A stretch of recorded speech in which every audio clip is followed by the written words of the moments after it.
Welcome to the Deep Dive. Today, we have a really unique stack of source material.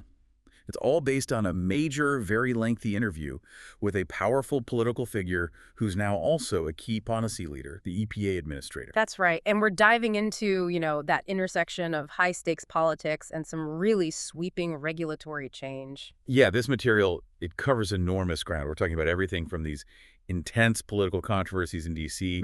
all the way to the mechanics of massive government reform. And even some emerging environmental tech like cloud seeding. It's quite a range. It really is. So our mission today is to cut through all the noise, the campaign rhetoric, and really get to the operational reality behind the headlines. We're basically pulling out the core insights on three major themes. First, how political attacks get fact-checked, or maybe more importantly, how they don't. Second, the incredibly complex political dynamics playing out in New York. Yeah. You've got the mayor, the governor, the White House, all in a mix. And finally, a really aggressive, almost ideological shift in what the Environmental Protection Agency is actually doing day to day. Okay, so let's start there with that first point. Let's unpack this. We'll look at political due diligence. Yeah, we have to start with this controversy.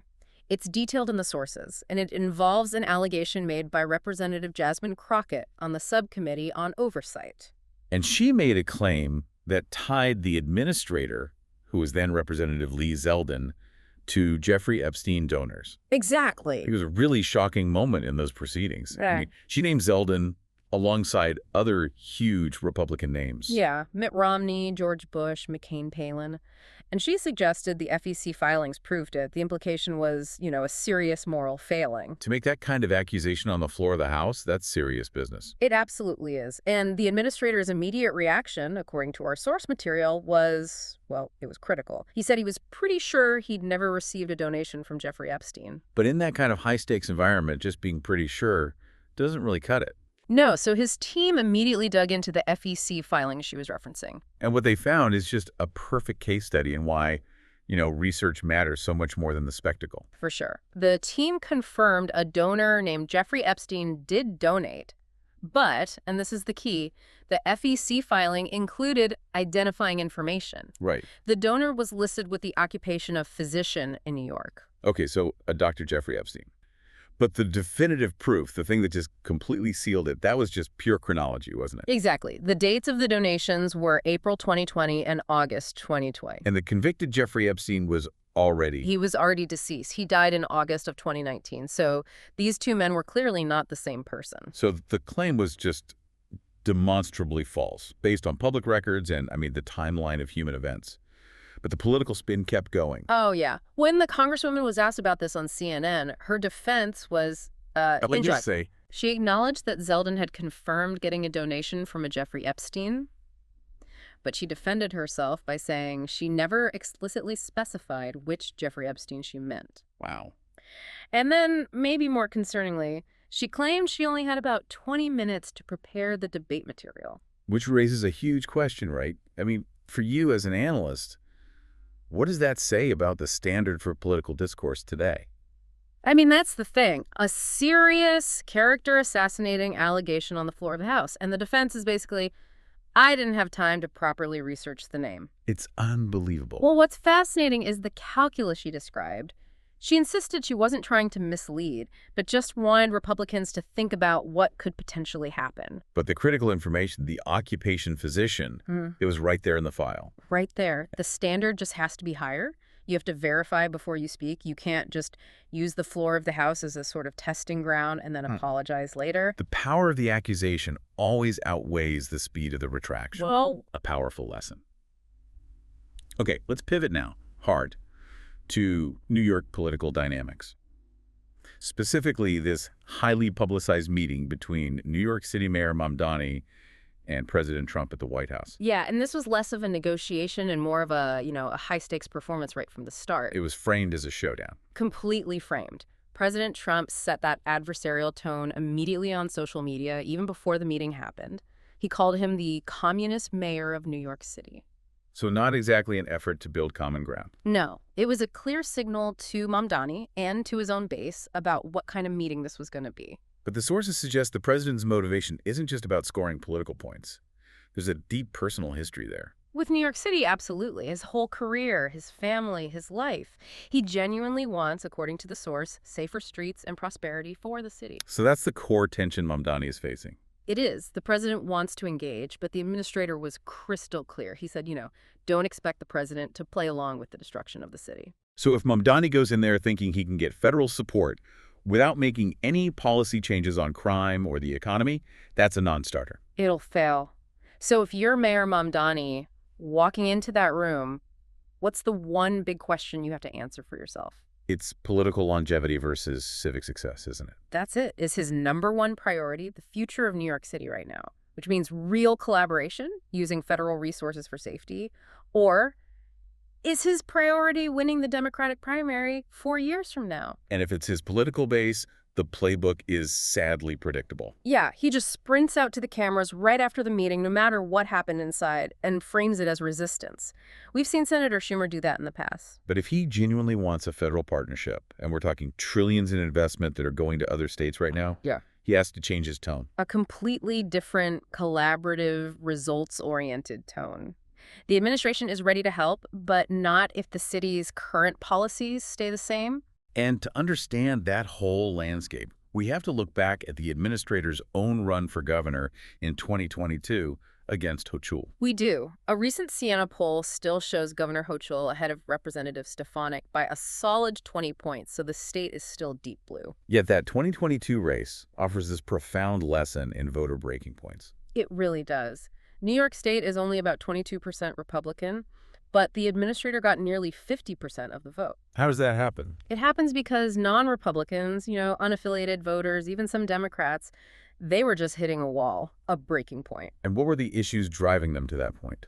Overwhelmingly, the economy upstate and crime and public safety downstate, just those daily kitchen table concerns. And Governor Hochul's messaging was focused elsewhere. Exactly. She lost a lot of votes because she was focusing on national issues like abortion and Donald Trump. She was basically ignoring the specific local concerns that, 3/4 of the voters said were most urgent to them. It shows that enduring challenge for any leader in New York. You have to focus on crime and cost of living, or you risk losing that independent support. It's a lesson that applies nationally. Voters will always gravitate to the person who speaks directly to their immediate problems, not the problems party leaders want them to care about. Okay, with that political context set, let's switch to the policy powerhouse, the EPA. The administrator detailed this massive, aggressive shift in priorities. This is really the heart of our deep dive today. Yeah, the new core mission is comprehensive. It's protecting human health and the environment, yes, but at the same time, powering the great American comeback.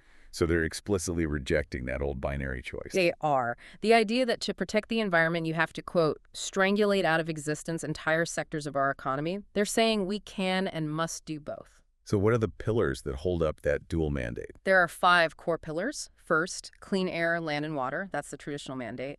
Second, unleash energy dominance. Okay. Third, permitting reform and cooperative federalism. Let's pause there. For our listener, what does cooperative federalism actually look like in practice at the EPA? It's a big policy shift. It's about restoring state primacy. So historically, the federal government often micromanages things. Right. This approach tries to give states the lead role in implementing rules and making permitting decisions with less federal interference. The idea is to speed things up and tailor rules to local needs. Got it. And the last 2 pillars. Fourth is to make America the AI capital. That's a new one. It recognizes the huge energy demands of AI. And fifth, protect and bring back American auto jobs. And that last one ties into their deregulation strategy. It does. And the scale of that deregulation is, well, it's stunning. They claim they'll do more deregulation in this 1 year than past administrations did across all agencies combined, over entire presidencies. That's an extraordinary claim. How do they justify that? The sheer size of the actions they're proposing. The main example they gave is one single action, rescinding the 2009 Obama EPA endangerment finding. That sounds super technical. What does that actually cover? It's massive. That finding is the legal basis for regulating greenhouse gas emissions from vehicles. It covers all the contentious emission standards and also things called off-cycle credits. Okay, what's an off-cycle credit? Is that like the start-stop feature in cars that everyone complains about? Exactly like that. That feature that shuts your engine off at a red light is a prime example. The rollback is about getting rid of the mandates that force manufacturers to include those technologies. So because this one action hits basically every car and truck made in the U.S. They're describing it as potentially the largest act of deregulation in the history of the United States of America. That's a huge legacy marker to claim. And beyond rolling back rules, they detailed massive cost cuts, something like $30 billion in annual savings. That's the number. A huge chunk of that comes from just canceling big, previously funded programs. The biggest was the $27 billion Greenhouse Gas Reduction Fund. That's gone. Gone. They also cut over $2 billion in environmental justice grants, arguing they were duplicative or just not well executed. And what about staff and overhead? Big cuts there, too. They're planning to reduce staff from over 16,000 employees down to 12,500. They say that alone saves about $750 million a year. It's a clear signal about shrinking the federal footprint. It is. And then there's the famous, or maybe infamous example they always cite. The EPA Museum. The EPA Museum. Closing it down saves $600,000 a year. It's tiny compared to $30 billion, but it sends a powerful political message. We're cutting out all the perceived waste. Doing more with less. That's the mantra. Let's move to another really charged area where science and policy collide. California wildfires. What's the EPA's take on the rebuilding process after these disasters? The sources show this fascinating division of labor. When the federal government, so the EPA and the Army Corps, came in to handle hazardous material and debris removal, they did it with what they called Trump speed. Meaning, they finished their part in just under the 30-day deadline the president set. The administrator said the real bottleneck for residents trying to rebuild is now overwhelmingly at the local level. So city, county, state bureaucracy, slow rolling the permits. That's what he's saying.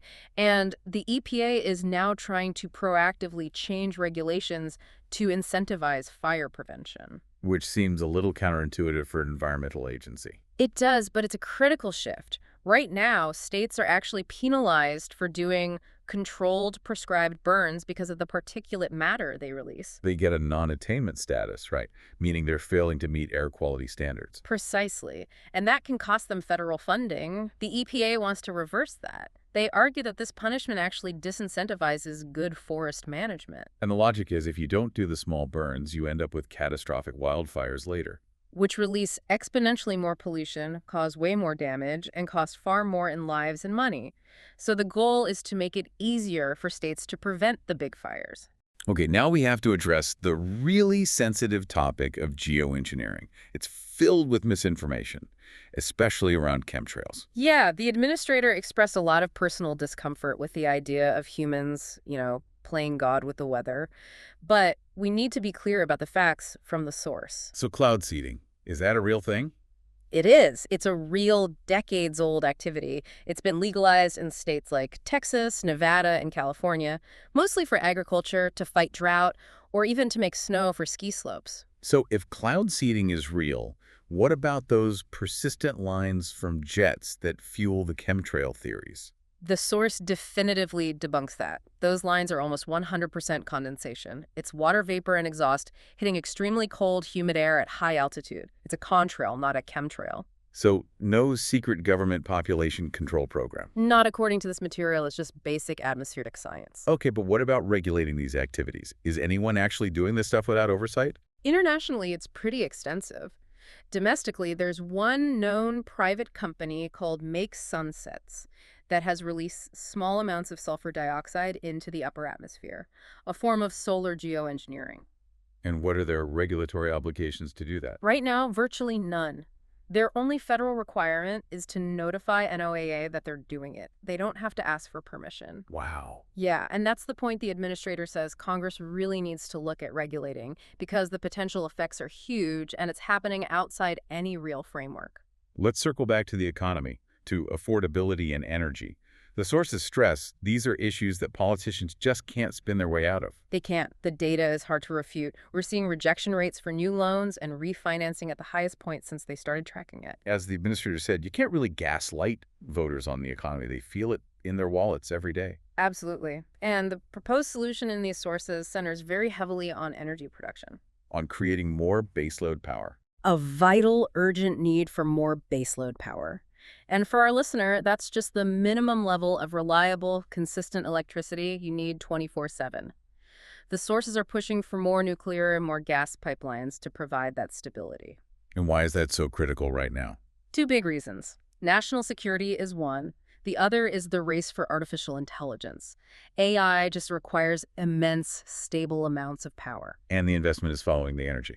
It is. The sources say trillions in investment commitments are flowing to states with smarter energy policies, states that are more permissive about nuclear and pipelines. The regulatory environment is driving where the money goes. So looking ahead to 2028 and beyond, the challenge becomes maintaining this momentum, especially with Donald Trump not on the ballot. That's the paramount political challenge. And the key, according to this analysis, is for leaders to communicate honestly, credibly, and to focus on the issues voters actually care about. Affordability, energy, safety. Those things. Because if the political leaders ignore those issues, the sources warn that the vacuum gets filled by these charismatic online voices who might provide simple but ultimately wrong answers. Which could lead the electorate in some very disruptive directions. Potentially. That brings us to the end of a deep dive that really spanned the gamut. From a debunked donor claim in Washington to the calculated strategy behind a White House meeting. And crucially, these huge regulatory changes at the EPA. Yeah, the administration is clearly trying to cement these changes. They're basically campaigning for a 12-year window to make them permanent. And considering the administrator's pride in delivering what they call the largest act of deregulation in U.S. history, it leaves us with a final provocative thought for you. What's that? What specific policy outcome is it going to be, environmental protection, economic growth, or energy dominance, will truly define this period for future voters? And what happens politically if a radically different administration gains the power to reverse all of these massive shifts in the years to come? Thank you for joining the deep dive. We'll see you next time.